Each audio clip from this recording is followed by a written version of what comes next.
liderazgos que suceden en los eventos sociales y de la calle, esto, Odón Elorza lo explicó en el 15M. Dijo, ¿por qué esta gente no está en el PSOE? Esa era la pregunta de Odón Elorza. Es, ¿por qué esta gente se ha ido a Podemos si esta gente que ha movilizado a la sociedad española y que ha asumido una serie de liderazgos sociales donde tendrían que estar absorbidos es en el PSOE? También otro de los momentos así de revelación de los sucesos de politización de la historia reciente es cuando de repente hay un artículo del País diciendo no entendemos esto que está pasando y por qué no estamos ahí, ¿no? Cuando nosotros somos el motor de la historia o el reloj de la historia.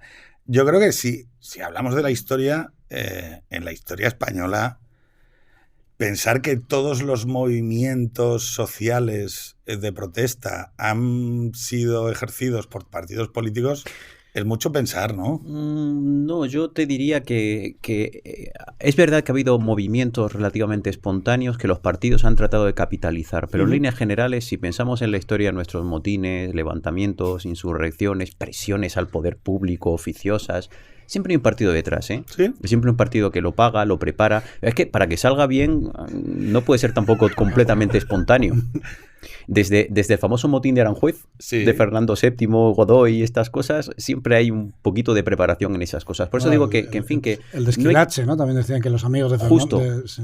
No hay que pensar que todo está perfectamente preparado. De hecho, si está demasiado preparado y lo capitaliza un partido, ¿no? Pues ya podéis imaginar que, bueno, que los efectos de la movilización son menores. Nah, está este partido detrás, con lo cual ni caso no, pero a reprimirlo, a machacarlo, porque lo que pretenden es competir de manera tramposa por el poder. Pero es verdad que un levantamiento, ¿no?, mixto, espontáneo, preparado, suele ser enormemente eficaz y además son los que habitualmente suelen obtener los resultados que se es lo que decía Mark Twain, ¿no? Quieren, ¿no? Que normalmente un discurso improvisado le llevaba un par de semanas. Justo. Tienes que tener esa mezcla habitualmente. Y esa es la historia de nuestros motines. La historia de nuestros motines. Yo es que creo que hemos puesto un título lo suficientemente rotundo que hemos pactado, hemos tenido una pequeña mesa editorial para acordar que esto se va a llamar La maldición de los 23 o La maldición del 23. 2 puntos. Amnistías y guerras civiles en España, en la historia de España. Y hemos traído, ya lo sabes, Jorge, al autor de 1923, don Roberto Villa. Sabes que nunca hago presentación, pero es que como la historia rima, no sé si tú como historiador consideras que la historia rima, pero me gustaría que, ya que estamos en este momento, ayer, en el momento en el que se está grabando esto, ayer unos chavales se concentraron alrededor de Ferraz. Ya se han empezado a correr los discursos habituales por los medios habituales y me gustaría que ampliáramos el foco. Cogiéramos el telescopio inverso, ¿no? Y dijéramos, espera, vamos a hacer una cosa. Estamos en mitad de una amnistía. Defendida por uno de los principales partidos de gobierno en España. Y si uno amplía un poco el foco y se va a la historia, y además pensábamos en poner numeritos, 1823, 1923, 2023. Roberto, ¿por qué hay una vinculación, crees, y de cuándo empieza o cuándo crees tú que puede servir para explicar a la gente entre amnistía y ruptura de la convivencia civil en España? Pues esto se aprecia fácilmente si se contempla que la amnistía en realidad, a pesar de que habitualmente se engloba en lo que suele llamarse más ampliamente la gracia, sin embargo no es exactamente un indulto, ¿no?, cuya función es básicamente perdonar en este caso una pena, ¿no?, para reintegrar al penado en este caso en la comunidad política, sino que la amnistía va bastante más allá. La amnistía, por ser rotundo y simplificar demasiado, pero simplificar sin perder ni un mínimo del significado real que tiene, es la legitimación, la legalización, por supuesto que lo es también, de una acción ilegal, en este caso que se ha desarrollado contra el poder público, ¿no? En un orden previo. Eso es. Y es más, y yo diría, la sublimación y la glorificación también. Por eso la amnistía... Y el surgimiento de un nuevo orden, ¿no? Es tal cual.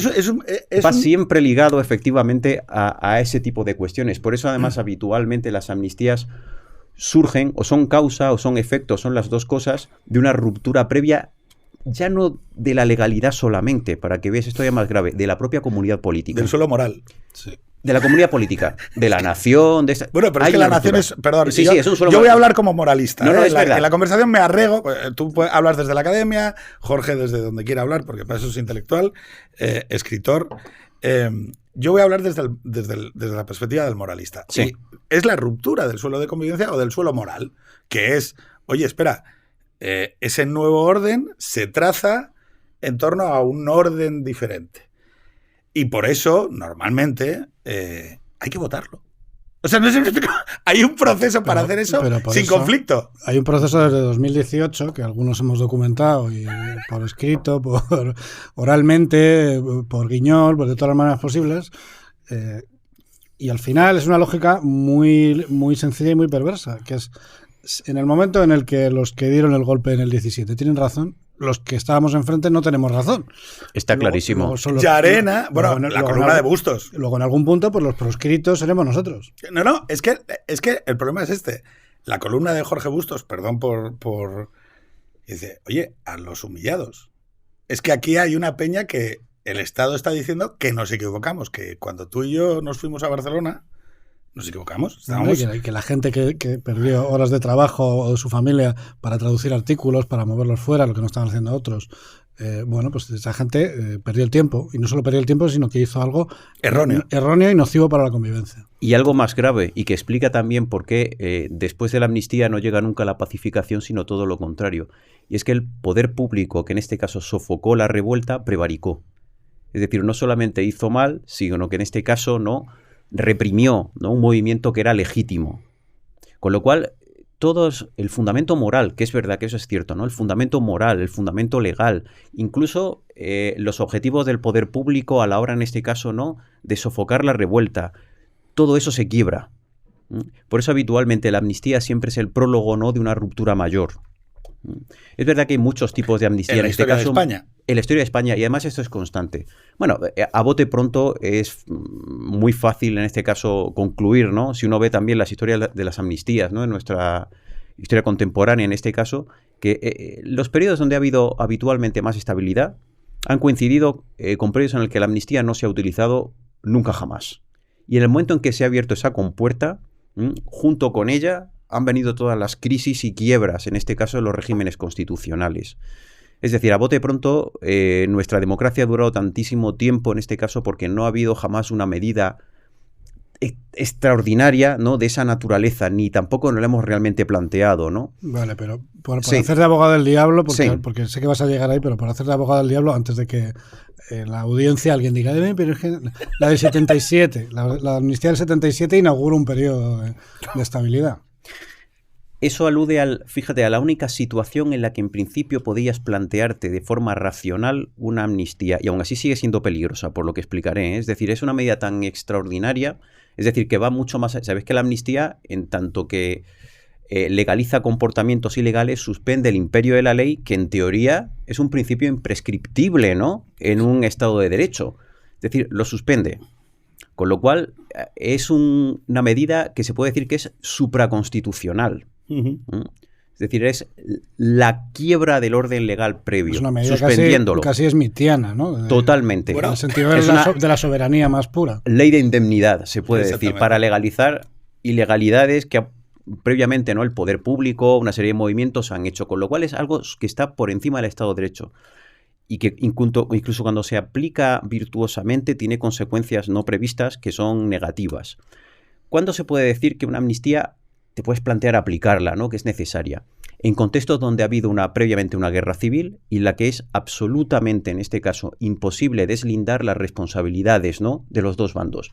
Veréis, puedo decir, ¿no?, en una guerra civil ha habido dos bandos que, por encima de las justificaciones que defendieran cada uno, han cometido tantísimas barbaridades de los dos que hacer que un bando purgue y el otro también, eso puede acabar con la comunidad política. Con lo cual es mejor hacer borrón y cuenta nueva y empezar de nuevo.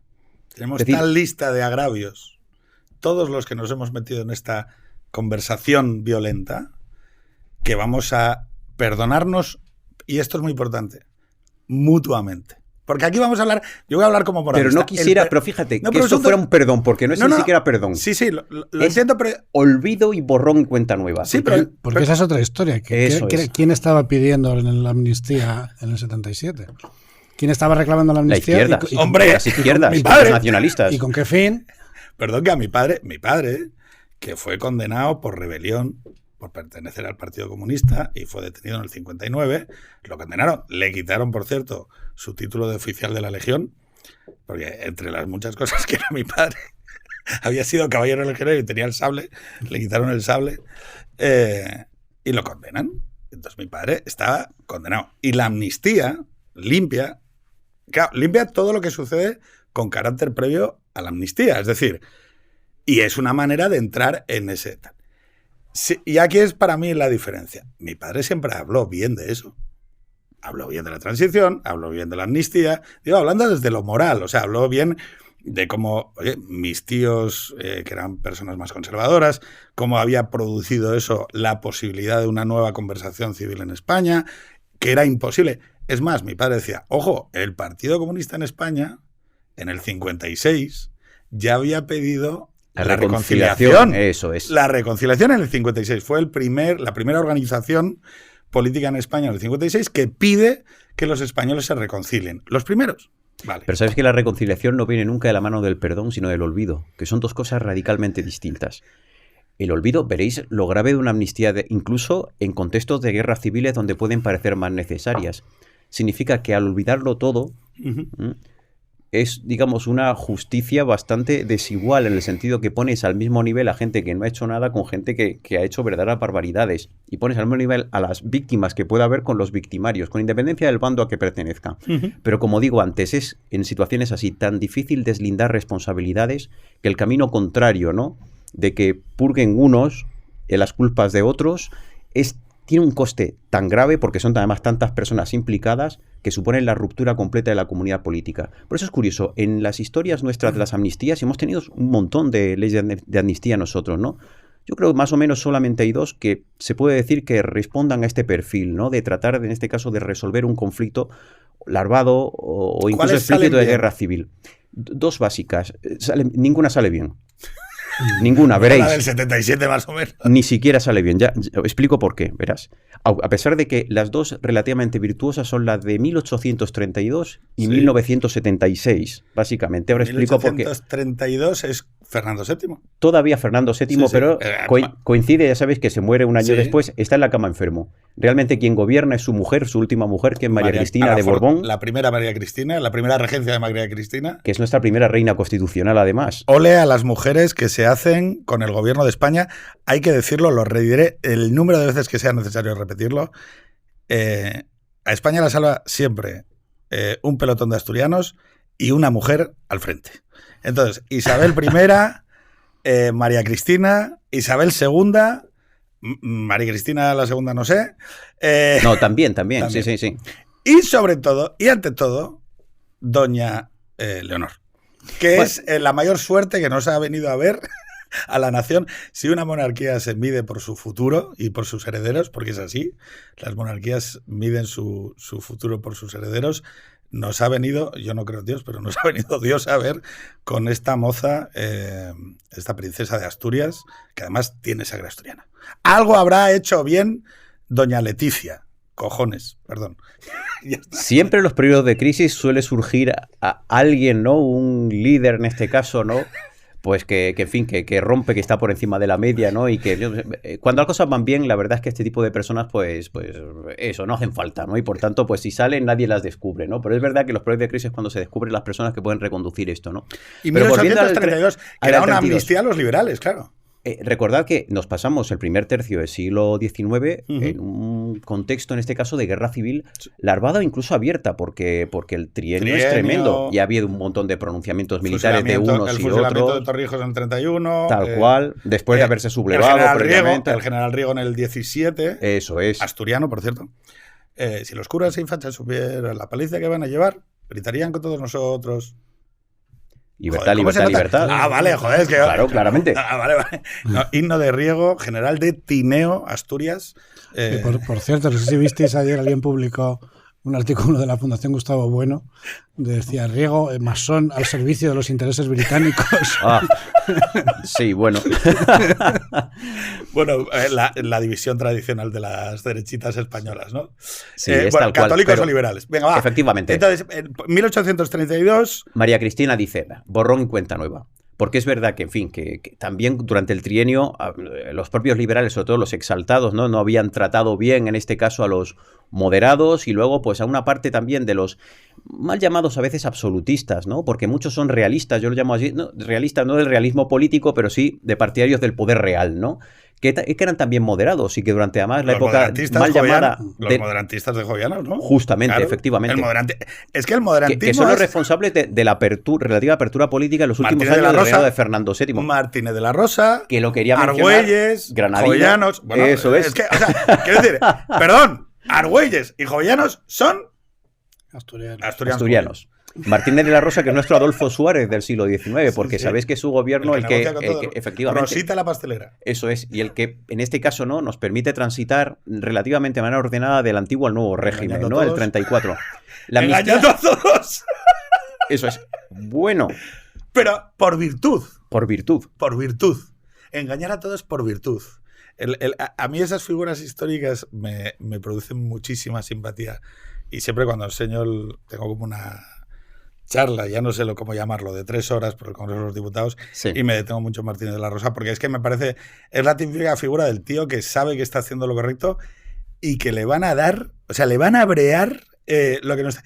¿Sabes que durante el trienio representó a los moderados que querían hacer lo que hizo en el año 34, es decir, articular un régimen de todos? Dialogar con el pasado. Eso es. De hecho, es curioso, Fernando VII nunca toleró en los 10 años posteriores que se hablara mal en su presencia de Martínez de la Rosa, y además ahí más o menos podéis explicaros por qué es él el que elige a María Cristina en este caso para la operación de transición, en este caso al régimen constitucional.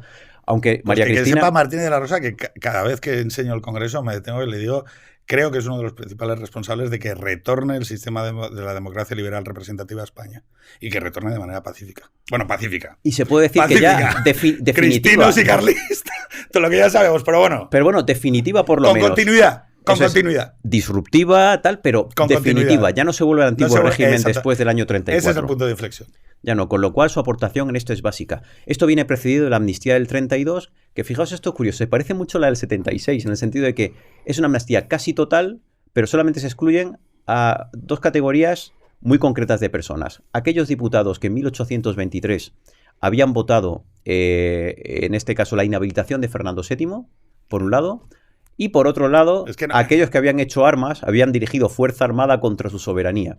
En el 76 os acordáis que se amnistía a todo el mundo, menos aquellos en este caso que han ejercido algún tipo de violencia, ¿no?, contra las personas. Ha ejercido contra la comunidad moral. Yo no te juzgo porque tengas una opinión diferente a la mía. Te juzgo y te sitúo fuera de la comunidad moral porque cuando llega el dilema de afrancesados o liberales, oye, hay que decirlo, lo digo porque muchas veces hoy en los espacios de opinión pública hay mucha gente con unos fortísimos principios liberales y hay que retrotraerse al conflicto de aquellos ilustrados, gente de la Universidad de Salamanca, gente que había llegado toda su vida a tratar de promover los ideales de la Ilustración y que estaban viendo lo que estaba pasando en Francia, que estaban viendo lo que estaba pasando en Estados Unidos y que cuando llegó el momento dijeron, bueno, antes que liberal intelectual o ideológicamente, yo soy español. Y eso es que cambia, o sea, para mí cambia mucho. Mira, primero estoy con la comunidad moral. Eso es. Y luego intento, que para mí es la virtud del moderantismo, que es, oye, y trato de transformarla. Justo. Y trato de transformarla, pero ojo, no desprecio, y esto hay que decirlo, uno de los grandísimos problemas que tiene Latinoamérica desde hace siglos con sus liderazgos, sobre todo más contemporáneos en el siglo XX, es que sus líderes desprecian al pueblo al que dirigen. Y tú tienes que amar al pueblo que pretendes dirigir, porque si no, la gente cae en el líder populista. Es decir, el líder populista ama a su pueblo. Entonces yo creo que la virtud de Jovellanos y del moderantismo es entender, oye, a mí me tienen que gustar los míos. Y puede ser que haya unos tíos que vienen en ejército montados a caballo con unos ideales muy bonitos, pero yo antes que ruso soy ucraniano. Yo antes que francés soy español. Esa es mi comunidad moral. Y es a quien me debo. El compromiso moral es con esa gente. Porque si no, te dices, bueno, es que tiene las ideas correctas. Ya. pero es un adversario de la comunidad moral. Entonces, perdón, porque estamos... No, muy bien, efectivamente. No, porque se trata además, los liberales eran mucho de trascender de lo que yo llamaba el interés sectario, de ir más allá, efectivamente, pensar en el bien de la comunidad política y en crear una serie de estructuras en el que pudiera participar todo el mundo, incluso los que no fueran liberales en un principio, ¿no? Verás, en el 1834, se produce lo mismo que nosotros hacemos en 1977. Todos los excluidos de la amnistía se les incluye. Martínez de la Rosa, al final, acaba con las exclusiones estas, definitivamente, es decir, estos diputados pueden volver, los que se han alzado en armas contra Fernando VII también pueden volver a España y participar en la vida pública, y nosotros en el 67 también hacemos exactamente lo mismo. Bueno, pero en el 34 pasa también otra cosa, digo, que se empieza uno de los conflictos con el carlismo, es decir, con la sucesión. Eso es, básicamente, empieza ahí. Perdón, que no estoy intentando... No, pero es que está muy bien traído porque verás... En principio, nadie discute que en este contexto estas amnistías, incluso con estas ampliaciones a gente que ha cometido actos de violencia y tal, están bien traídas, ¿no? Eran necesarias, pero pagamos un precio fortísimo, veréis. En el año 34, al olvidar, al legalizar y al legitimar las insurrecciones anteriores, fueran del signo que fuesen, Martínez de la Rosa, sin quererlo, abrió el ciclo insurreccional de los liberales exaltados entre el 34 y el 37, que sirvió dentro de la España liberal también para trabar, para obstaculizar el esfuerzo de guerra para acabar con la subversión carlista a su vez. Nosotros parecía que habíamos aprendido la lección en 1978. Es decir, amnistiamos, pero acto seguido... Perdón, en 1978. 78 con la Constitución, veréis. Vale. Porque sabéis que, en fin, esto se ha discutido constantemente en prensa y tal. Nuestros padres constitucionales, nuestros padres fundadores, dejaron la amnistía fuera de la Constitución. Pero se debatió. Se debatió y se debatió mínimamente y se dejó fuera porque yo creo que después del 77 ya se pensaba que establecido el Estado de Derecho se terminaron las amnistías. Y luego, a ver. Y yo soy de los que... Dentro del ciclo hubo una votación. Digo, bueno, hubo dos, ¿vale? O sea, las de transformación. Entonces, eso es. A mí, quiero decir, yo voy a decirlo. Yo puedo no tener razón, pero que necesito votar, porque yo puedo vivir en minoría, pero no puedo vivir no votando. Digo, porque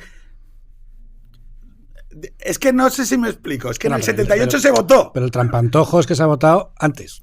Ya. A ver, las elecciones son, vamos a decir, amnistía de 1977. Bueno, 76, 77 realmente la amplía, ¿no? Espera, vamos a hablar de ese secuencial. Palma, en 1975, Franco. En la ley de reforma política es, automáticamente, ¿no? O sea, es eso es Consejo del Reino... Eso es tal cosa, ya sabes que se vota en diciembre del 76. Vale, con lo cual, el proceso en este caso que llega a la aprobación es del segundo semestre de ese año. Vale, y entonces la amnistía es con esas cortes, ¿no? O sea, es que es la leche. O sea, esto es Torcuato, ¿no? Esto es, y Suárez. Porque es la primera medida que adopta Adolfo Suárez cuando sustituye a Arias Navarro. Claro, es 70... Claro, es la ley es la elección del Consejo del Reino, que es la que hace Torcuato de la terna, ¿no? Cuando Valcárcel es el que activa el reloj, que es el que tiene que porque ese es el que activa la ley de sucesión, porque lo primero que se activa es la ley de sucesión. Entonces, el rey pasa a nombrar el Consejo del Reino, donde está Torcuato. Torcuato con Suárez, es un equipo. Eso es, va presidente de las Cortes él, Suárez... Pues presidente del gobierno para sustituir a Arias Navarro ya después del verano del 76. En diciembre del 76 se aprueba por las Cortes el Harakiri, que es, claro, el mapa de la cesión de poder, ¿no? Que Fijaos, primero viene la amnistía y después la aprobación de la Constitución, porque no olvidéis que la ley de reforma política es una Constitución provisional. Una de las cosas que siempre insiste, y se insiste mal, es que en España se abre un periodo constituyente en la transición. No es verdad. El éxito de nuestra transición es que no hay en ningún caso un periodo constituyente con ningún órgano soberano jamás.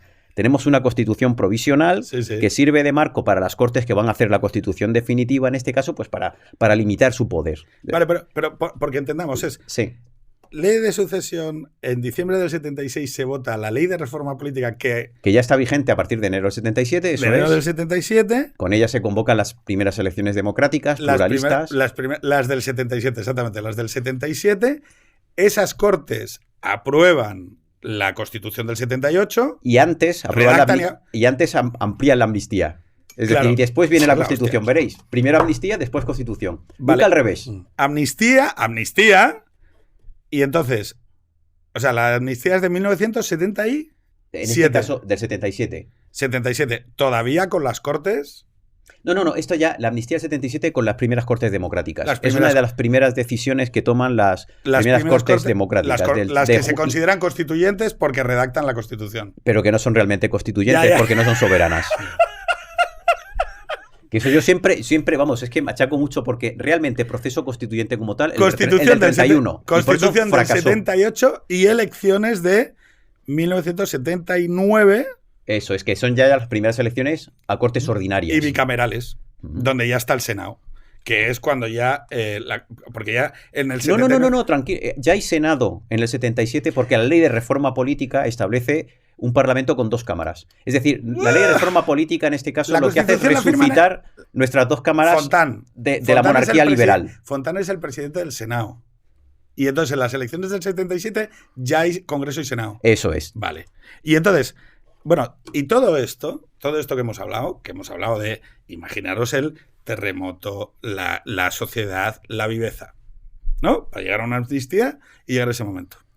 Que la gente entienda que estamos hablando de un momento de hace 40 años, que es el momento de la transición, que es un momento de altísimo impacto y que lleva incorporada dentro una amnistía. Bueno, pues la amnistía de 2023, amigos, sucede porque el gobierno socialista necesita para una mayoría coyuntural 6 escaños. Entonces, no podemos decir... No, o sea, Pero esto porque- tiene que ver con algo de lo que es casi el leitmotiv de este centro, es el absoluto vaciamiento del espacio público de verdad. O sea, Sí. no hay verdad en el espacio público porque lo que es evidente a los ojos de cualquiera y lo que es obvio desde el propio momento en que se plantea, se niega o simplemente se ignora. Entonces, estamos debatiendo sobre la amnistía sin partir de la base obvia de que esto es una cuestión de 7 votos. entonces, no, Y algo casi peor, yo diría, que los 7 votos. Se trata en este caso, fijaos, de impedir la alternancia rompiendo las reglas del sistema. Es que esto es mucho más grave en cuanto a eso. Es decir, para que no gobierne la derecha y la ultraderecha, como dicen, pero perdón, aprobamos una medida que significa la el artículo voladura de del Estado de Yosu, Derecho. el artículo de Yosu. Eso es. El artículo de Yosu. Y empalmamos que dice, por delante. ojo, no, que no nos equivoquemos. Que esto, hay una agenda ulterior que es imposibilitar la alternancia pacífica y democrática tal y como se ha venido ejerciendo durante los últimos 40 años en España. Es tal cual. Es así. Entonces, yo lo siento, porque claro, el dilema de siempre de alguien que participa en el espacio público es, oye, ¿cuándo grito fuego? ¿Cuándo grito fuego? ¿Cuándo me desprendo? Porque digo, no quiero ser responsable. Una persona que participa del espacio público tiene una responsabilidad pública sobre lo que dice. Y, bueno, pues una persona que está como más atenta que la media de la ciudadanía siempre parece como que tiene una altura sobre la realidad que le permite ver un poco más lejos, ¿no? Entonces tú dices, oye, me puedo equivocar. Y por lo tanto, hombre, yo tampoco quiero andar acusando a la gente de andar subvirtiendo el orden constitucional de manera gratuita, porque me parece un riesgo. Y además, Jorge y yo hemos hablado mucho sobre cómo se pierde la relevancia en el espacio público, que es, por ejemplo, que todo sea golpismo, que todo sea... No sé, y yo creo mucho en la bóveda de los adjetivos. Y creo que me pongo en serio... O sea, me lo tomo todo con muchísimo humor y soy un tío apasionado, pero tal. Pero yo estoy dispuesto a gritar fuego. Y estoy dispuesto a ello.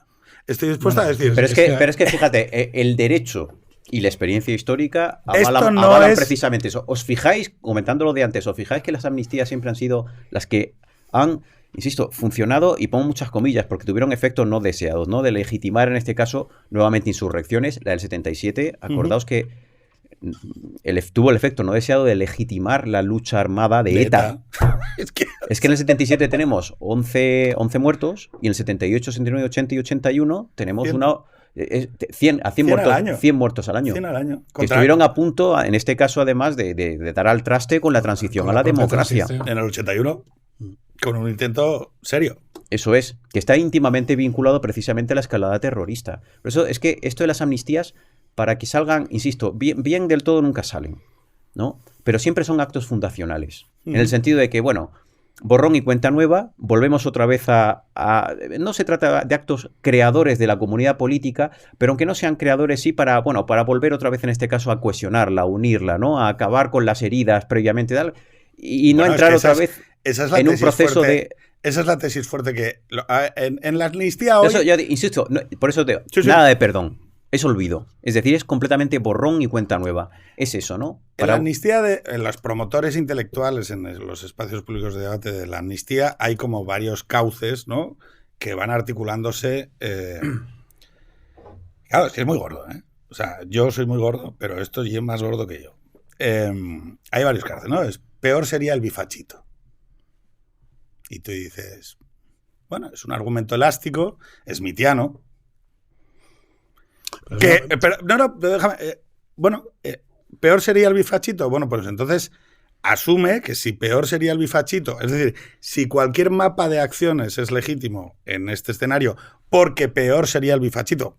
Cuestión que yo me gustaría hacer una enmienda, que es que el 70% de los gobiernos autonómicos están en manos del biofachito, así como la mayoría de las capitales de provincia, así como la mayoría de los ayuntamientos, y no veo a homosexuales colgando de las grúas. Digo, porque es que...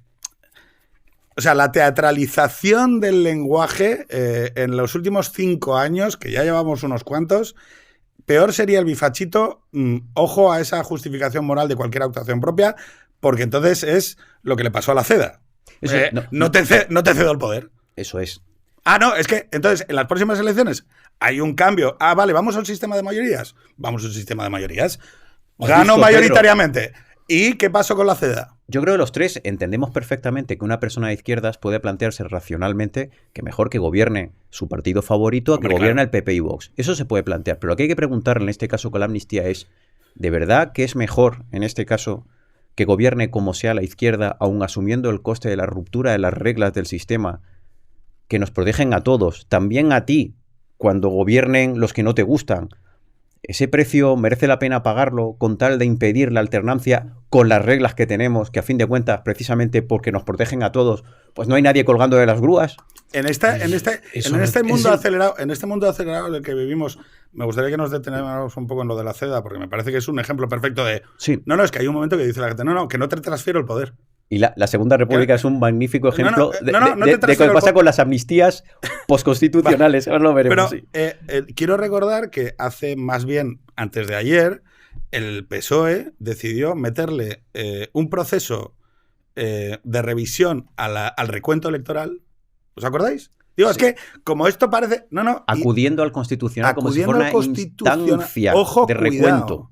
Oye, vamos a ver, espera un segundo. Mira, yo he estado en muchísimos recuentos, muchísimos, desde que tengo 18 como representante de la administración y luego formando parte de partidos. Oye, mira, como empecemos a tocar esas cosas, que son las que se tocan cuando empezamos en este juego de mayorías y de tal, es decir, ojo, cuidado, porque yo cuando el PSOE empezó con el rollo de no, y voy a poner un recurso, y tú dices, oye, pero perdona, es que estás impugnando y estás quitándole la credibilidad al mecanismo de recuento. ¡Tú!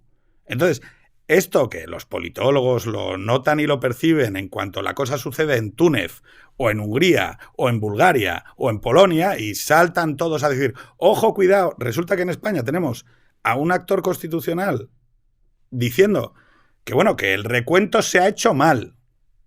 Y tú dices, oye, y argumentándolo en un recurso y llevándolo al Tribunal Constitucional. Y tú dices, oye, espera un segundo. Y si no le hubiera salido el acuerdo a Pedro Sánchez, perdonad un segundo, y si no le hubiera salido el acuerdo a Pedro Sánchez para firmar la amnistía, estos tíos hubieran utilizado la cláusula de cierre de cooptación del Tribunal Constitucional. Digo, porque es que sí, cuando tú empiezas a saltar broches... es decir, oye, espera un segundo, y entonces si el Tribunal Constitucional acaba resolviendo lo mismo que va a resolver con la amnistía, oye, esto ya nos mete en un territorio incógnito de no respeto a la institucionalidad, que es la definición última, perdonar porque nos pongamos, no sé qué me decía el otro día, que que cuando en una conversación se cita un par de veces más a Smith, hay alguien que acaba proponiendo invadir Polonia, pero yo no quiero proponer invadir Polonia, pero cuando uno revisa la discusión entre Smith y Kelsen, oye, es que esto que está pasando es palabra por palabra lo que define Smith como, oye, es que hay un momento que si el intérprete constitucional está cooptado por una mayoría y empieza a hacer política, y una amnistía es política en un nivel, como tú bien has dicho, prepolítico, Totalmente. es un punto de inicio, perdón Jorge, porque querías hablar y te he interrumpido un par de veces, ojo, nos estamos moviendo a una situación que es moralmente muy preocupante. Es decir, que luego hay otra alternativa, y esto lo dejo para debate, que es, claro, cuando tú tienes, porque yo no defiendo esto porque estoy abiertamente preocupado. Mi preocupación es abiertamente sincera, no hay ningún tipo de artificio ni teatralidad en lo que digo. Estoy bastante preocupado. ¿Y qué pasa si no pasa nada? ¿Y qué pasa si después de todo esto que estamos diciendo, la sociedad española se peroniza? Ya, pero lo que... pero, perdona, es que sí. Volviendo un paso atrás, el tema es si...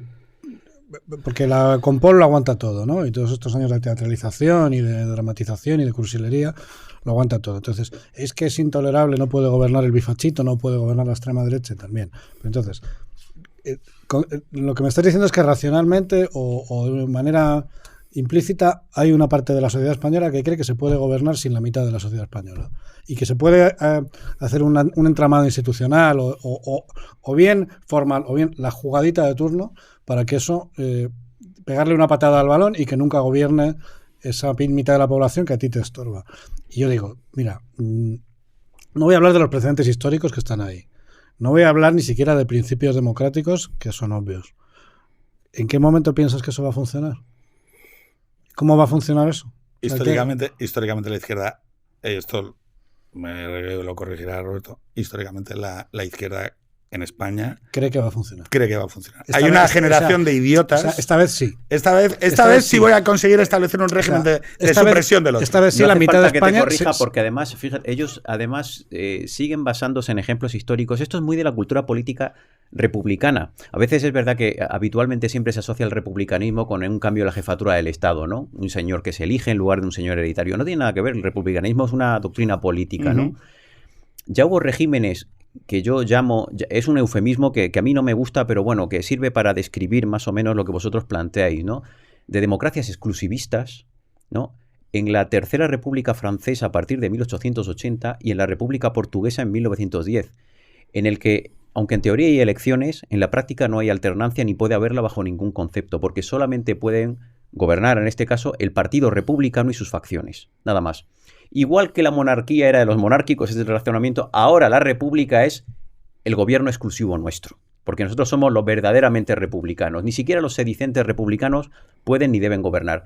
Y si para eso hay que retorcer las reglas del sistema, y si para eso hay que intervenir las elecciones para machacar, para evitar en este caso que se articule una alternativa competitiva, ¿no? A nosotros, tiene que haber una alternativa machacada. Perdona, pero fíjate, porque esto es también parte del tema del libro tuyo. Bueno, no exactamente el libro tuyo, pero parte de lo que has venido publicando últimamente. Está el mito del caciquismo, ¿no? En España, y el mito de la intervención electoral en el régimen de la Restauración. Pero es una intervención electoral que es precisamente para ordenar una alternancia. Y garantizar el pluralismo en la Cámara. Ya para equilibrar. O sea, y aquí lo que se está planteando es hackear el sistema para que no haya alternancia. Eso es, volver otra vez a las elecciones en este caso para garantizarle a un gobierno que ya manda la mayoría. Que era lo que averió y destruyó el periodo anterior a la Restauración, el sexenio. Las elecciones eran así. Yo mando, ahora me toca a mí. Y ahora me toca a mí no solamente gobernar, sino establecer un régimen político mío propio con mi constitución.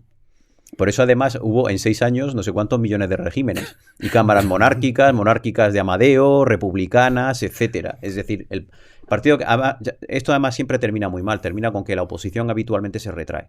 Como es imposible competir por el poder, pues pasamos 3 kilos de estar en el Parlamento haciendo el tonto, vámonos a los cuarteles o vamos a montar alguna cosa y tal, y a ver si podemos conquistar el poder por medios extralegales. Bueno, es que, a ver, aquí hay un tema que esto no puede pasar. Bueno, espera, en el continente europeo tenemos experiencias democráticas de empeoramiento y de empeoramiento de la pluralidad. Vamos, que yo cuente así con los dedos de la mano 4 que pueda nombrar, pero en secuencia. Oye, de naciones que iban a ser y no.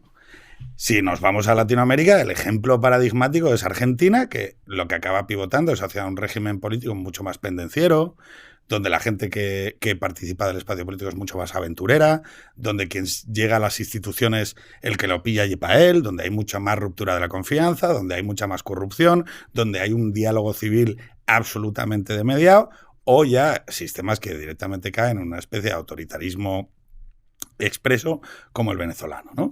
Entonces tú dices, oye, mira, si esto no es una cuestión de, porque estáis dramatizando, no es, oye, es que no quiero que mi país empeore. O sea, digo, a ver si me explico. Pero me ha encantado, fíjate para que veas. Pero déjame argumentar esto. Digo, porque es que es una de las impugnaciones fuertes a los discursos de fuego. Oye, chico, a mí si Pedro Sánchez saca la investidura votando con Puigdemont una reforma de cercanías o una cesión competencial convencional, me gustará más o menos, pero no te prometo que no grito fuego, ¿vale? O sea, entenda, o sea, es que, a ver si me explico, o sea, no puedo tratar lo que es igual con lo que es disimilar. Quería reforzar tu argumento porque, sí. ¿Os acordáis? Esto lo has mencionado muy bien, la amnistía es un punto de inicio, ¿verdad? Precisamente porque es punto de inicio, es un punto y final también. Claro. Es decir, es el final de algo para que comience algo nuevo. Por eso es tan enormemente preocupante, aparte de los argumentos puramente jurídicos, que evidentemente dejan la amnistía fuera, si quieres lo podemos comentar, pero es lo que tú dices, es decir, si el votante socialista de Asturias, de Andalucía, de Murcia, quiere validar que paguemos a pachas la deuda de Cataluña y quiere validar que haya menos recursos para las pensiones en Asturias, pues yo me parece que eres gilipollas, pero uno tiene derecho a ser gilipollas. Oye, también os digo que en fin, que eso va precisamente, los nacionalistas ahora, ya que tienen por lo menos, si no una mayoría, ¿no? La mitad de la población a favor de una posible independencia y tal, yo creo que ya están en la fase de hacer inviable la unión.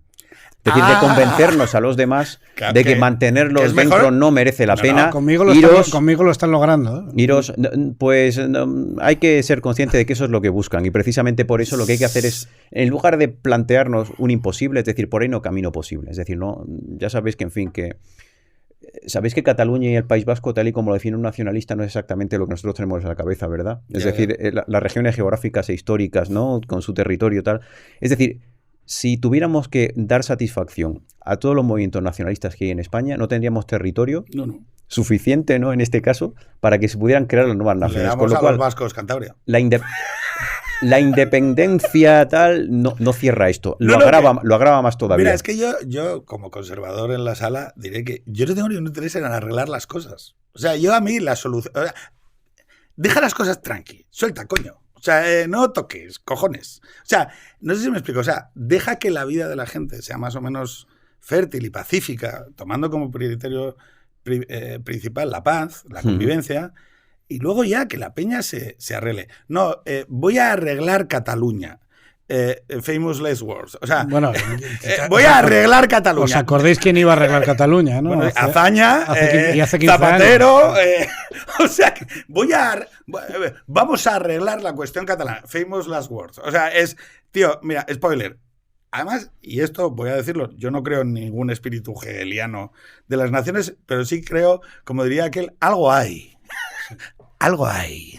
Entonces, yo he definido de manera pragmática a Orihuela. O sea, Orihuela como, mira, la peña, Murcian people is always a su bola, hasta que hay un momento en el que Murcian people nota que hay algo en el ambiente que dice, no, cógete un palo y sal a gritar a por ellos. Y yo lo estaba explicando en una conversación que tuvimos este fin de semana, Roberto y unos amigos. Yo lo detecto en el juramento constitucional que da inicio a la nación liberal en España en 1810, no en lo que escriben o lo que declara Argüelles después en el discurso preliminar, sino en los 4 juramentos que establecen como requisito de entrada para entrar a dialogar cuál va a ser la norma fundamental de la nación española por primera vez en en la historia democrática constitucional liberal. Y me parece bonito, porque fíjate, claro, en Francia habían teñido de rojo el Sena para crear una nación a la altura del hombre nuevo. ¡Oh, qué revolución! Sí, o sea, el Sena bien teñidito de rojo para conseguir ese ideal de perfección. En Estados Unidos era más sencillo porque directamente hicieron meseta con... No tenían aristocracia previa y hicieron meseta distinguiendo rápidamente por el color de piel. Y dijeron, mira, vamos a hacer una nación de hombres libres e iguales de este color. Entonces, y de esta religión, ¿no? Y entonces, sí, bueno, ya, pero hicieron meseta y tal. Los españoles, cuando nos sentamos a dialogar, decimos, oye, aquí hay algo hay. Y yo no parece que vaya a estar dispuesto a cepillarme a españoles como yo para imponer una idea.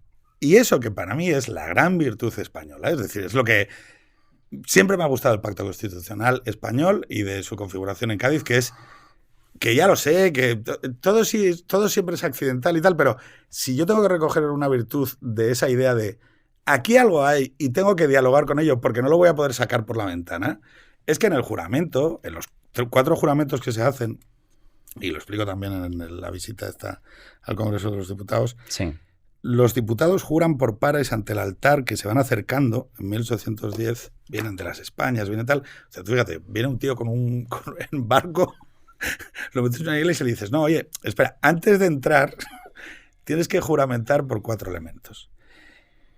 Y es la fe católica, que yo, después de mucho darle vueltas, creo que es más una filosofía. O sea, la fe católica no como una religión expresa, que claro, los católicos digan, no, la religión expresa. Sí, pero la religión expresa... O sea, la idea de la fe católica como esa ambigüedad, como ese preciso de, oye, todos somos personas y aquí no vamos a cepillar a 100.000 navarros para imponer el español. Bueno, y también tienes que entenderlo en el contexto de la época. Cuando dices la religión católica estás diciendo y no todo lo demás. Bueno, y que está construida contra algo, que es el Islam, es el protestantismo. Exactamente. O sea, luego recordar que, en fin, que la religión era el fundamento de las ideas políticas entonces. Es decir, que a veces no hay una separación entre religión y política demasiado explícito en la edad moderna y a principios de la contemporánea. Pero que de hecho española... no la hay actualmente, solamente hemos sustituido a la religión por la ideología. La nación, bueno, sí, por pseudo religiones. La nación nace de algo, ¿no? O sea, nace de esa de alteridad frente al Islam o frente a otro tipo de... La fe católica. Segundo, la indisolubilidad de la nación. La nación es una tautología. Oye, mira, no ponemos en cuestión que España existe. ¡Ya está! Que en realidad es el principio de la soberanía nacional. A eso se refiere. Porque es una cuestión predemocrática. Justo. Y todo el problema en el es el fundamento. Y todo el problema en el que nos metemos es cuando quieres resolverla por procedimientos democráticos o pseudodemocráticos. 3. Y aquí llega la belleza, el engarce. La tercera constitución del mundo, la tercera constitución liberal del mundo, aunque hay otro experimento por ahí por medio, la que ha tenido mayor influencia en el mundo después de la americana o de la francesa es la española, que tiene un impacto enorme en todo lo que era la órbita de las Españas. Es decir, y dice, monarquía parlamentaria. Hay un monarca y no se le pone en cuestión. Es el diálogo con el pasado, como dirá Argüelles, hay algo ahí que vamos a respetar. O sea, hay algo ahí en la figura de la monarquía que tiene que estar. Y esto va a ser una institución dialogada con un monarca. Y cuarto, por cierto, tecnología constitucional que era española, tecnología española, como la SEAT. Y cuarta, oye, esos 3 símbolos son diálogos con el pasado, son gestos de generosidad de la revolución liberal hipotéticamente a ese diálogo con el pasado. Cuarto elemento. Porque claro, tú dices, bueno, los liberales quieren generar el progreso, quieren que las ideas se vayan colando, quieren mejorar el país. Y entonces el cuarto es, ¿cómo se producirá entonces el avance de las ideas en el país? La ley y su reforma, las Cortes, el Parlamento, el poder para ir mejorando el país estará fijado alrededor de la ley y su reforma en las Cortes. Y esa construcción, esos 4 elementos, para mí... Por eso Por eso el Parlamento, las Cortes tienen un papel fundamental en todo momento en la historia de nuestro país a lo largo del mundo. O sea, a lo largo desde su existencia, Cortes de León, Cortes de Valladolid. Las Cortes contemporáneas, las Cortes que forman el Congreso de los Diputados y el Senado, tienen una importancia relevante. Lo captas muy bien, porque fíjate, el vaciamiento de los juramentos, incluso el hecho de que nos estamos planteando en este caso abolirlos directamente porque se han convertido en un circo, nos remite a un problema que es todavía más grave, que es el hecho de que estamos desligando, ¿no?, la estructura de gobierno de los fines, es decir, de las ideas e ideales, en este caso, que esa estructura debía cumplir. Claro, todo el mundo piensa que el liberalismo es simplemente algo procedimental, que sirve en este caso para canalizar el conflicto y poco más, que no hay ningún ideal detrás. Pero el liberalismo o la democracia liberal es también una doctrina política que nos remite a un deber ser. Y hay una serie de principios y mecanismos que son incontrovertibles, que sirven además para avisarnos, ¿no?, hacia dónde tenemos que tender y con qué instrumentos contamos, ¿no?, para no desviarnos del camino. Entonces, la gente no sabe que hay 7 grandes mandamientos en este caso, ¿no?, que son los que permiten, ¿no?, articular la democracia liberal y preservarla durante el tiempo. Veréis, soberanía nacional, esto es básica, libertades civiles, que son la finalidad última en este caso de una democracia, imperio de la ley. A mí me gusta mucho más que Estado de Derecho, ¿no?, porque estas cosas de Alemania, pero bueno, lo hacen, es lo mismo. Estado de Derecho, no. El Rechtsstaat alemán, ya sabes que hay estados autoritarios que pueden ser Rechtsstaat también, pero bueno. Tienen que meter el Estado siempre por medio. Eso es, imperio de la ley, que era realmente bastante Rule of law, que es más... Efectivamente, porque la ley me encanta. Principio. Es que lo de los principios me parece... Porque el Estado de Derecho, que sí, que yo sé que se utiliza como fórmula análoga, no es lo mismo que el imperio de la ley. No, en el Reino Unido el rule of law significa una cosa profunda.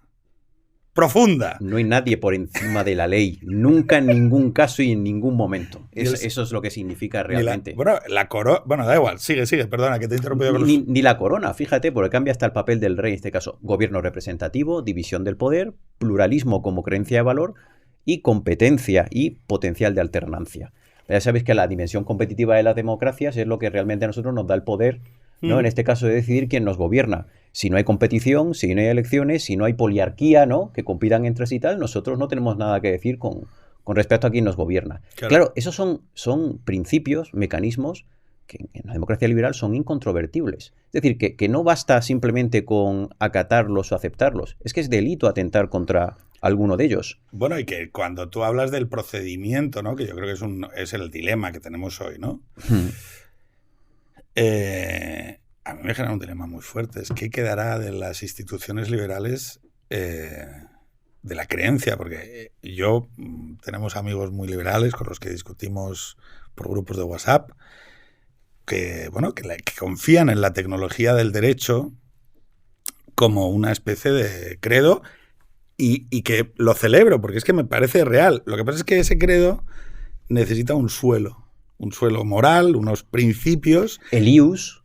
Sí, que yo creo que ellos mismos reconocen, y es que hay un problema, que es el dilema de cuando la cláusula de cierre del sistema no se cumple, tú estás desplazándote al estado de excepción. Justo. Y entonces en el estado de excepción el problema es algo que siempre cuento, que es el fútbol total. El fútbol total es una disciplina deportiva que se jugaba entre primos, y entre amigos, y además era una cuestión, yo creo que cualquiera puede reconocer, ¿no? Es de repente estás jugando al fútbol, ¿no? Y entonces normalmente se juega entre mayores emborrachados y jóvenes primos que son muy buenos en el fútbol. Entonces los mayores, metemos codo, tiramos tal, pasa el hombre y no pasa el balón. Y entonces, claro, el primer momento en el que un chaval que pesa 35 kilos recibe un empujón o un butrón que lo manda a 2 metros, claro, él se cae al suelo, ¿no? Y los chavales solíamos o suelen reaccionar de 3 maneras. Está el que se levanta, mira hacia los lados y con pundonor entiende que vive en una situación esencialmente injusta, pero quiere seguir jugando al fútbol con las reglas del fútbol, ¿vale? Está el que se levanta, ahí estoy quizá yo más, mira así, dice, ¡ah, sí! Me cago en 10 al tobillo, ras. Y dice, que esto se juega así. Pues jugamos así, y ya está. Y está el tercer ejemplo, que es lo que siempre le intento explicar a mis hijos que nunca se debe ser, porque es el que vive en la frustración, que es el que se queda en el suelo, mirando hacia los lados, busca al árbitro, lo mira, se levanta, alza los brazos, el balón empieza a pasar a su alrededor. ¡Oye, tal! Vuelve a intentar una jugada, le vuelven a tirar. Oye, no. Y ese es el que acaba llorando en el suelo. Entonces, yo acepto... Está muy bien traer esa imagen, eso es. Siempre se lo explico a mis hijos. Yo acepto el comportamiento 1 y el comportamiento 2, pero no el 3. ¿Por qué? Porque el 3 es malo para ti. Entonces, ahora... El 3 es el comportamiento que está simbolizado en el pájaro. Uy, uy, uy. Uy, ¿qué ha hecho hoy el PSOE? La PSOE. Entonces, mira, puedo hacer... Y es verdad que seguramente en un momento de estos haya un itinerario de actuación social que no sea unitario, ¿eh? La resistencia a esto, como no lo ha sido en otros momentos... no va a ser unívoca, ni va a haber una única manera de plantear resistencia a esta situación. Eso es lo que creo. Si miramos a la historia, 1823, 1923, 2023, ¿cuáles son las soluciones que suelen dar o acabar en guerra civil y por qué crees que sucede? Bueno, si acaba en guerra civil no pueden ser soluciones, por definición, efectivamente, pero sí. Evidentemente son las situaciones, en este caso, en el que las reglas compartidas, iba a decir, ya es que abusamos de la palabra deterioro, pero aquí ya no estamos ni siquiera ya en la fase de deterioro, estamos en la fase de finiquitarlas, es decir, las reglas de juego dejan de existir, es decir, dejan de existir no porque no sigan consagradas en los códigos, sino porque ya nadie cree en ellas, nadie las acepta, hay una crisis de confianza en este caso. Con lo cual, cuando las reglas ya realmente no funcionan, pues es evidente que en fin, que solamente queda para la propia conservación acudir a la fuerza, ¿no? Esto además incluso históricamente, ¿eso en qué se concreta? ¿Esto en qué se concreta? Pues nada, sencillamente en la creación, en este caso, de regímenes, si tienen la suficiente fuerza para imponerte pronto, en la creación de un régimen exclusivista, de imposición de unos sobre otros, que es la historia de nuestro medio siglo entre 1923 y 1975, básicamente, ¿no? Si no tienen la suficiente fuerza, pues es una guerra civil. Y una guerra civil que, en fin, que lo peligroso además de las guerras civiles es que se prolonguen demasiado en el tiempo porque no haya uno que pueda vencer rápidamente al otro. Esto se lo saben muy bien los británicos en el siglo XVII. ¿Os acordáis que la idea de la tolerancia no viene porque a nadie se le ocurra? Qué buenos somos los británicos, vamos a inventar la tolerancia. No, sino porque no hay un solo bando, ¿no?, que tenga la capacidad de exterminar a los demás, que es la cosa. Por eso al final o hacemos algo o nos cargamos el reino, ¿no?, que es básicamente la idea que se hable paso, ¿no?, de la tolerancia, ¿no? Pues esta España es básicamente la Claro, situación. yo la cuestión es que creo, y esta es la... España es verdad que no sufre una revolución liberal análoga a otras naciones liberales. Bueno, sí, es muy parecida. Lo que quiero decir es que yo me gusta más compararme con el Reino Unido que con Francia. Digo, si me tengo que comparar en un proyecto de construcción nacional, me gusta más, me siento más cómodo, me parece más dialogado, me parece que reconoce su propia pluralidad y luego es conflictivo. O sea, yo no me niego al conflicto. O sea, la cuestión del conflicto es, yo no me niego al conflicto. Yo lo que me niego es al hecho de vivir muchos años en el conflicto. No sé si me explico. O sea, ¿qué es lo bueno de pegarse? Lo bueno de pegarse es que hay un momento que te dejas de pegar. O sea, es decir... Eso es. Entonces, oye, mira... a veces demostrar fuerza es la mejor manera de no pegarse. O sea, hay muchos conflictos que acaban rápido porque te vas a bajar del coche. O sea, yo es un poco la otra cosa que intento explicarle a mis hijos, y no sé si la gente está elucubrando la metáfora, es, mira, lo único que no se puede hacer es no devolverla. Tú puedes perder, no pasa nada. Pero lo que hace que la violencia del abusón sea continua es cuando no la devuelves. Cuando la devuelves, aunque sea de una manera mediocre, no hace falta que tengas voluntad. O sea, cuando le haces saber al otro que estás dispuesto a comparecer en el conflicto, es, oye, claro, porque aquí es cuando empieza toda la lectura de esta de...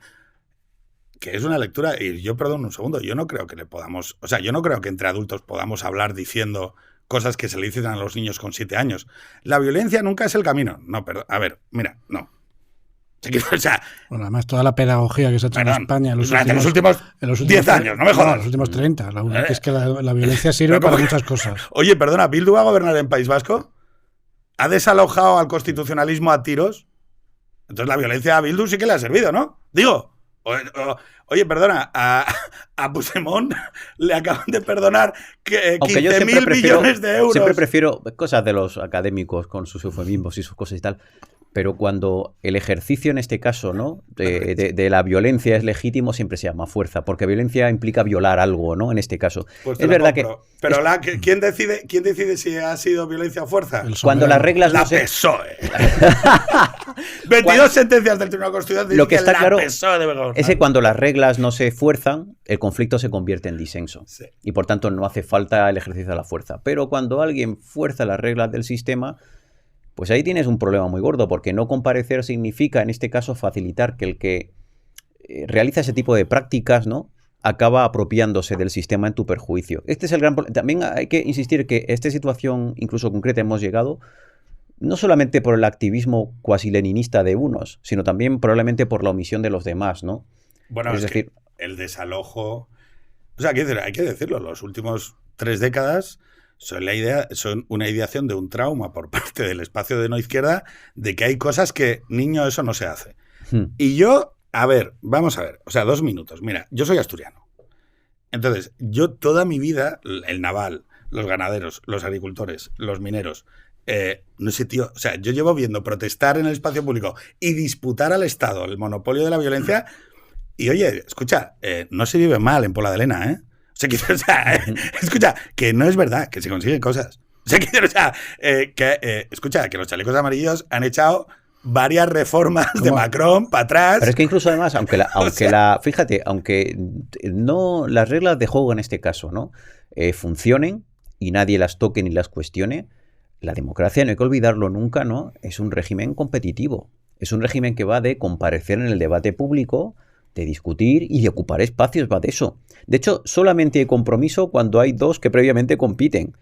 ¿Por qué? Porque si solamente uno efectivamente actúa y el resto no hace nada, no puede haber compromiso porque el que actúa gana. Bueno, pero eso claro. Lo hemos hablado mil veces, ¿no? Que es esta idea absurda del diálogo cuando no hay 2 posturas o 3 que comparezcan. Pero si hay posturas distintas no son diálogos, es otra cosa, ¿no? Mira, esto es una cosa que además yo creo mucho en el espasmo moral como un indicador. Me gustaba mucho esto de la distribución, ¿no? El que no está letrado dice que el espasmo moral significa algo por tal. Y luego el que está muy formado dice, oiga, siglos de evolución, de presión evolucionaria hace que tú reacciones en un cálculo infinitesimal a realidades que te chocan y por lo tanto es bueno que lo escuches. Y luego está el de medio que dice, no, si no lo puedo explicar perfectamente por la razón, es ilegítimo. Y tú dices, mira, va a ser muy difícil explicar la fuerza por la vía de el Estado de Derecho, los ideales, porque parece como que son contradictorios. Y yo lo que planteo es que es una síntesis. Sí, totalmente. Se explica muy bien, no te creas. Oye, mira, vamos a ver. Ni todo tiene que ser fuerza, ni todo tiene que ser procedimental, escrupuloso. Yo creo que una representación adecuada es aquella que escoge decir, oye, mira, hay un malestar ciudadano de 3 pares de cojones. Y lo mínimo que puede hacer una persona a la cual su gobierno le va a hacer esto y protestar. Es decir, oye, mira, es normal que un chaval grita Franco. Oye, perdona, ¿en qué planeta estoy? ¿Que estoy en Marte? ¿Que es que estoy en Australia? O sea, no, es que, digo porque es que es como, bueno, ha dicho Franco, ya se ha pasado. Oye, perdona un segundo, mira. Ya la manifestación es ilegítima. Oye, pero que el gobierno se acaba de manifestar con jamás. Claro. O sea, perdón, me estás contando. O sea, vamos a ver, o sea, que un chaval grita Franco. Oye, mira, de todas las cosas que puede hacer un chaval, sinceramente, en un mundo en el que tenemos a policías tetraplégicos por recibir adoquines, en un mundo en el que hay un razonable escepticismo sobre el garante de la constitucionalidad y su capacidad para interpretar de manera independiente la norma que va a definir el periodo de convivencia de la siguiente generación. Oye, mira, yo no quiero ejercer de boomerato. Oye, mira, yo no voy a ir a ninguna manía a gritar Franco, pero si un chaval de 21 años grita Franco, tampoco voy a decir, uy, me voy para casa. Pero es que además Esto está es fatal. una tontería y es completamente irrelevante porque las manifestaciones, por definición, van individuos que en casi todas las cuestiones piensan distinto y que solamente coinciden en el punto que motiva la manifestación, ya está. Con lo cual uno dirá Franco y otro dirá Mussolini y otro dirá Stalin y otro dirá lo que le dé la gana. Felipe, Aznar. Yo creo que hay una parte aquí, y es verdad, el constitucionalismo, si se quiere decir así, ha tenido un estilo muy pulcro de participación en el espacio público. Basta ya las manos blancas de Miguel Ángel Blanco, el constitucionalismo en octubre en Cataluña. Ha sido un ejemplo acojonante. Hay que volver a ver las imágenes, ¿eh? Con Borrell, creo que era Illa el que estaba al lado, y cuando empiezan a corear Puigdemont a prisión y ellos dicen no. Habeas corpus. Habeas corpus. No, pero si yo los dije, vamos a confesar que allí estábamos unos cuantos y es verdad que en otro momento vital. Y yo tengo que decir, yo sigo llevando un centrito moderatito liberal y cuando alguien dice Puigdemont a prisión, yo pienso presunción de inocencia, que era lo que gritábamos, ¿no? Estaban las masas en octubre. Bueno, pero es verdad que la transgresión en ese caso era tan evidente, es decir, que es que lo que digo es que a mí no me parece personalmente escandaloso que la gente gritara eso. ¿Qué es lo que yo derivo de mi reacción emocional? Ya sabéis que yo llevo una bandera de la OTAN, que me cuesta mucho agitar. Aquí donde me veis, luego llevo dentro a un exvotante socialista del primer Zapatero, ¿sabes? Todavía me cuesta embargarme por el espíritu nacional. Pero, mira, yo sobre esa especie de embargo propio, ¿no? De autolimitación a la hora de poder expresarte con naturalidad sobre aquellas cuestiones que te suceden para mantener un diálogo articulado, ¿no? Hay cosas que, niño, eso no se hace. Bueno, niño, eso no se hace, sí. Yo, que estoy en una buena posición, que mi vida daba de puta madre, ¿qué tal? Pero yo he aprendido también a que hay que hacer un pequeño esfuerzo de que te gusten los tuyos. Y esto, creo que hay un espacio que si no quiere perder pie de lo que es de un latir social, y no estoy hablando ni de encabezar las manifestaciones, ni estoy hablando de justificar. Lo que estoy diciendo es, oye, intentemos comprender a los nuestros. Es decir, intentemos comprender a un chaval de 25 años que dicen, oye, es que si tengo que creer lo que me estás diciendo, entonces lo natural es que yo salga. Y lo natural es que yo conteste y lo natural es que, que ejerza un tipo de resistencia de fuerza. Y porque además, claro, cuando estás preso de una mentalidad que pone por encima de todo siempre los procedimientos o los procesos formales, los procesos formales son una parte de la vida democrática o de la vida política, pero no son la única. Bueno, han sido la única. Claro, pero eso es una carencia, no es una realidad de la vida dada, es una carencia que ha habido. Entonces, los procesos informales tienen otra expresividad y tienen otra forma de... Entonces, pues ahí hay un abanico de cosas que a ti te pueden parecer mejor o peor. Pero a lo mejor, oye, lo de Franco, o si viene un tío con una bandera nazi, pues yo digo, pues me parece mal. Pero si viene un tío y dice, pues llama a la prisión, entiendo que la expresividad del momento, ¿qué coño vas a cantar? ¿No? Es de eso. Habeas corpus. Entonces, como decía presunción de inocencia. Como decía una amiga mía, ¿no? que cuando detuvieron a ¿cómo se llama? Al de la Fórmula 1, porque había estado en una orgía nazi, ¿no? y gritando con Nina. Y decía mi amiga, ¿qué quiere que grita cuando se corra? ¡Viva la democracia! Tal. Y hay una cosa peor. ¡Viva la transición! Y hay una cosa peor con lo que decías al principio, que es importante. Cuando se piensa solamente en el procedimiento desligado de los fines, de los ideales, ahí, justamente en ese momento, es cuando es perfectamente posible que el poder público, mejor los que usufructúan el poder público, puedan utilizar las instituciones de la democracia contra la democracia misma. Claro, que ese es el gran problema. En el momento en que solamente se incide en el procedimiento, pero no en el... Pero para que el nivel de perversión es que exigimos en una manifestación un discurso, digamos, ajustado a lo que sería un discurso formal en una tribuna o el procedimiento de una votación, y sin embargo luego cualquiera se sube a una tribuna a decir la primera barbaridad que se le ocurre. Bueno, es que se han dicho cosas bastante peores, hay que decirlo, en sede parlamentaria. Entonces, es que yo no sé cómo explicar eso. Es que, oye, tío, mira, yo no sé, ¿qué pasa? ¿Los chavales no pueden escuchar lo que se ha venido diciendo en el espacio público, lo que se les ha dicho, lo que les ha dicho Antonia Maestre que son. Es que además aquí hay una cuestión sobre la creación de lo simbólico. No, es que son ultraderecha, es que son ultraderecha, es que son ultraderecha, es que son ultraderecha. Claro, yo vuelvo a argumentar por la base experiencial, que es, oye, espera un momento, ¿soy ultraderecha? Espera, venga. Como cuando mi madre me tocaba los cojones y yo decía, no, espera, pues espera, ahora te vas a quejar con razón. Digo, porque es que al final esto es como que tomamos las categorías de reacción o respuesta como estáticas. Sí que quería hacer como ya estamos por encima de la hora, y ya está aquí el equipo sufriente y con hambre, sí que quería hablar de dos cosas. Primero, Sí. De este ciclo que se inicia, ¿vale? Si hay fórmulas en la historia que nos permitan decir, porque a mí me jode mucho cuando todo beneficia al proceso. Jugada maestra. Oye, no, mira. Yo lo siento porque hubo ahí como un pequeño trauma con el 23J y la genialidad y el maquiavelismo de Pedro Sánchez y como se tiró por la ventana y sobrevive.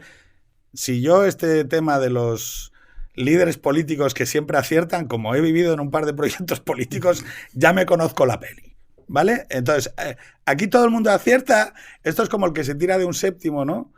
Y le preguntan, cuando pasa al lado de la ventana del segundo, ¿qué tal vas? Y dice, por ahora bien. Entonces, mira, el proyecto de Sánchez es un proyecto de altísimo riesgo para el PSOE y para la izquierda. Es verdad que como de una manera absolutamente arbitraria no perdió 6 escaños en 5 circunscripciones por 60.000 votos, ahora parece que ya está, es un genio, es invulnerable, es teflón, no hay posibilidad. Oye, mira, yo sinceramente lo que veo cada vez más es que el PSOE está exactamente en la situación que algunos dijimos que iba a estar, que es en una situación... Y en un curso además irreversible, porque cada paso que da es... quiero decir, en 2018 había cosas que podían tener vuelta. En 2019 ya había menos cosas que tenían vuelta. Estamos en una situación en la que ya muy pocas cosas tienen vuelta. Sánchez no ha estabilizado el sistema. Es decir, porque tú dices, No, la mayoría de la moción es una fórmula de estabilidad del sistema. No. La amnistía es una fórmula de estabilidad del sistema. No. Rotundamente no. No. Entonces, ojo, cuidado, porque aquí, claro, como los nuestros no nos gustan y las expresiones nos gustan, es que no lo estáis entendiendo. Esto le viene bien a Sánchez. Mira, chico, a mí la historia me dice otra cosa, Roberto. ¿Qué elementos de resistencia en la historia podemos encontrar que nos digan, oye, mira, hay cosas que, hay una manera de actuar contra ello? Una de las cosas que yo he aprendido después de dedicarme tantísimos años a esto de las crisis y las quiebras de las democracias, ¿no? Y de centrarme tanto en la Segunda República, ahora en la crisis de la Restauración, es que, por ejemplo, la famosa percepción de cuanto, en este caso, peor, mejor, es decir, el hecho de que, dejemos que todo se pudra, ¿no? El sistema se venga abajo. Y es lo de las casas viejas, ¿no? Mejor echarla abajo y empezar de nuevo. Solar. Eso nunca funciona. Generalmente nunca funciona. Diálogo con el pasado. Nada. Y eso es precisamente la amnistía realmente. Es decir, la amnistía es la demolición de la casa. Es decir, es casi mejor, ¿no? Asegurar los postes, ¿no? Cerrar las grietas, ¿no? En este caso, y tratar con las reformas puntuales, específicas, ¿no? De que lo que tenemos siga funcionando. Uh-huh. A corto, medio y largo plazo, ¿no? Nos abre una vía de posibilidad de encauzar esto mucho mejor, ¿no? Que el hecho de pensar que, ya está, con un paso así casi es mejor, ¿no? Que todo se venga abajo y ya está. La política del solar y que... Y ya está. Con lo cual yo la recomendación, la historia lo que nos dice habitualmente es que los elementos, los mecanismos, las decisiones que puedan contribuir a echar abajo la casa, pues es mejor que no se produzcan bajo ningún concepto. Uh-huh. Con lo cual, y como la amnistía, precisamente porque es un inicio, es un fin de todo, pues yo en mi caso particular recomendaría encarecidamente, ¿no?, de que esa vía no se llevara a la práctica. Incluso, es decir, se retrasara, se impidiera, uh-huh. Porque además es rotundamente inconstitucional además. No ya en el plano puramente material, sino también formal. Yo en una tribuna hace muy poquito he defendido, creo que algo a la luz de nuestro constitucionalismo histórico, que es el hecho de que de que con la Constitución del 78 el derecho de gracia no lo puede ejercer bajo ningún concepto el Parlamento. Con lo cual es que no cabe una ley de amnistía. Y yo insisto con esto de seguir utilizando la palabra ley para normas, ¿no?, o reglas que no tienen un contenido de justicia detrás, un ius detrás. Realmente es una transgresión constitucional, una violación de la Constitución. Y en cuanto tal, rompe con todo. Yo os digo, es que legaliza la sonada de 2017. Y legalizándola y legitimándola se va pues contra el régimen constitucional y su fundamento nacional. Con lo cual, ya os digo, la aprobación de la amnistía es sencillamente derruirlo todo y entrar en una etapa completamente nueva. Ahí se puede decir perfectamente que el régimen constitucional del 78 como tal ha terminado. Entonces, lo que la historia nos dice es que hay que evitar, ¿no?, ese tipo de cosas, ¿no? La otra cuestión es que si has escrito 1917, Sí. éxito histórico, académico, libraco, tiene numerosas citas, y ahora 1923... Que por cierto es uno de los favoritos de Babelia. Sí. Es verdad. Es verdad. Tú sabes que has llegado a un determinado nivel de éxito cuando Babelia hace algo en contra de tu libro. Totalmente. O sea, es como... No, es acojonante. Te dices tú, joder. Alguien ha dicho, a por este. A por este. Antes de las redes, O sea, por millones de necesitabas libros... a Babelia para darte a conocer el libro, ahora necesitas que te critiquen Entonces, habitualmente. Animemos a la gente solo por el cebo de... O sea, imagínense usted cuánta verdad hay en ese libro como para que Babelia diga, no, hay que ir a por él. Yo estoy encantado, además. Le ha dado una fuerza y una difusión al libro tremenda, con lo cual yo invito al país a que por favor sigan insistiendo. Entonces, yo te pediría, Eso sí, por favor, que no me llamen revisionista. Eso, le tengo. Sabéis que esto del revisionismo viene de la famosa discusión entre ortodoxos y revisionistas dentro del marxismo, ¿no? Yo quiero decir que si el campo de juego es ese, por favor, un respeto a los que no somos socialistas. Prefiero negacionista, o liberal, o reaccionario, o edecán de la burguesía. Facha. Edecán de la burguesía. Algo de eso. Agente de la CIA, del Mossad. Como antes, pero revisionista. Un agente doble. No, por favor, que yo con todo mi respeto a la socialdemocracia, no soy de Bernstein. Vale. Tampoco. Entonces, la otra es que, y muy brevemente, que ya estamos fuera de tiempo, claro, si cuando tengas unos años más que estos, te atreverías a escribir sobre 2023, como escribiste sobre 1923. Nosotros los historiadores somos muy pejigueros con esto de la perspectiva, pero es verdad que algo va a haber que hacer, evidentemente. Algo va a haber que hacer. Lo malo es que, ¿y dónde estaremos dentro de unos años? ¿Qué es la cosa? Porque yo hace un tiempo sí me podía plantear un futuro más o menos estable, pero ahora, con esto que se nos viene encima, yo ya no lo sé. Bueno, ¿qué quedará, no? La argentinización. La gente piensa en el peronismo. Bueno, una estabilidad dentro de un país en declive, ¿no? Pero la historia argentina del siglo XX no es una historia precisamente de estabilidad, incluso en lo peor, ¿eh? Porque luego hay otra cuestión. Sacó un artículo yo el otro día y es un tema que se ha repetido, ¿no? Y ha habido... Es un soniquete galicano también, ha publicado cosas últimamente y es el tema del estancamiento de España. Es decir, es que... Porque si os dais cuenta, todo como dice Bert, el equipo este de opinión sincronizada, uno de los argumentarios, el argumentario fundamental que ha puesto en circulación el PSOE ahora sobre la amnistía es, oye, ¿a ti qué más te da la amnistía? Si te suben las cosas. Si te suben el SMI y tal, pero tú, como decía Dani Gascón, ¿no? ¿Pero tú quién coño te crees que eres para opinar sobre esto de la amnistía? Déjanos a nosotros que tú ocúpate de las lentejas. Bueno, todo este deterioro institucional no se puede interpretar, no se puede ver sin el trasfondo del declive de España. Tiene un precio en bienestar. Del declive de España en dinamismo. Como un país que estaba convergiendo con Europa, que en un momento determinado, y que lleva 15 años sin converger con Europa, haciendo el proceso contrario. Ya somos elegibles para los fondos de cohesión otra vez. Ole, otra vez. Chupis. Hemos sido, creo que yo recuerde, hemos sido la única nación que ha hecho el para arriba y para abajo. Sí. Entonces hemos sido elegibles para los fondos de cohesión, y ahora ya otra vez para abajo después de 5 años. También, por cierto, en muchos indicadores sobre bienestar femenino. Oye, quiero cerrar no con la señora nepalí, sino con los 3 últimos párrafos de lo que leí en esa conversación durante el fin de semana, porque aunque me da algo de pánico hablar de según qué cosas, sí que es un diálogo que tengo internamente, ¿no? Sí. Entonces, si a la vida llegamos condenados al esfuerzo inútil de intentar comprender, ¿acaso esta experiencia de fallo multiorgánico que vamos a vivir no nos acerca a algunos de nuestros mayores? ¿No somos capaces hoy de entender un poco más las tensiones que denunciaba Smith?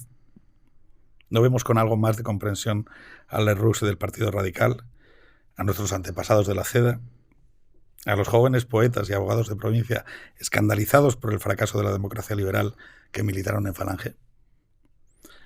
Lo cierto es que aunque llegue el día en el que la última de las instituciones liberales fracase, siempre nos quedará la realidad. Lo que siempre ha quedado, las relaciones con lo concreto y lo evidente, nos quedará la experiencia y lo contrario, lo abstracto, lo robusto y lo sólido. Nos quedarán los murcianos y la verdad en la vida de la gente en un pueblecito de Orihuela que grita a todo pulmón Puigdemont a prisión. Y una madre gallega que grita con su cuerpo que el escrupuloso procedimiento administrativo ejerce la eutanasia sobre la vida de su hija. Nada más, en un día de emergencia, en un día en el que no vamos a convocar, pero que comprendemos a quienes están. Nada más, que la amistad civil triunfe, que los principios de la democracia liberal aguanten una vez más y que todos actuemos de alguna manera, de manera responsable, porque estamos convocados a la historia. Y un saludo a Emily y Valentina. Yeah.